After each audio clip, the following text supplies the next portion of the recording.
Today finally marks the reopening of the M2 Motorway Bridge, which is set to give much-needed relief to motorists, businesses and residents of the city of Johannesburg. A ribbon-cutting ceremony by Executive Mayor of Johannesburg, Herman Mashaba, and the MMC of Transport, Nonhlanhla Makhuba, took place on October 31st in celebration of the completion of the rehabilitation process. It was a very necessary decision, short-term pain for a long-term benefit. The commitment I made was that we will open this bridge by end of October. And here we are on the last day of October. We are officially opening. This freeway is part of an artery that is actually supporting the heart, because Johannesburg is the economic hub of South Africa. So therefore, you can imagine what has been happening to this heart operating without this artillery. So I'm really glad and excited and really so grateful to the residents for really their patience, and really like to apologize to them for the inconvenience, but unfortunately I had no choice. When we were ready on the 28th, we did close the M2. And I must say that those were the most difficult times in my job, because I understood when the motorists were complaining about the closure of M2. I understood that the challenges that we're going to face.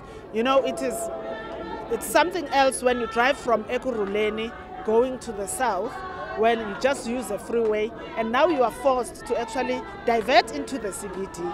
And you know, there are issues of crime, there are issues of safety. People were just uncomfortable with the whole arrangement. I'm happy that finally today we are delivering on time. There's been major problems since the closure of the road. I'm very happy that Monday we will have this road open, and it is going to ease the traffic congestion. Even moving out of the CBD of Johannesburg has been a major problem since the closure of this motorway. So we are very, very glad about that.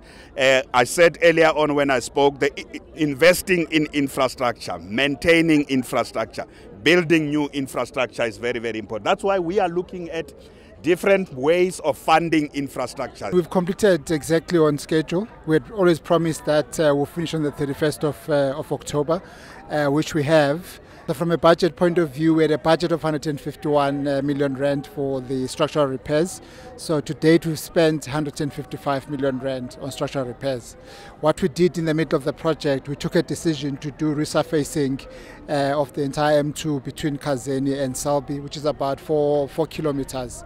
So we've spent about 32 million rand on the resurfacing. So the total cost for structural repairs and resurfacing is about 186 million rand. I'm Bryce Nicholson, and you're watching Joburg Today.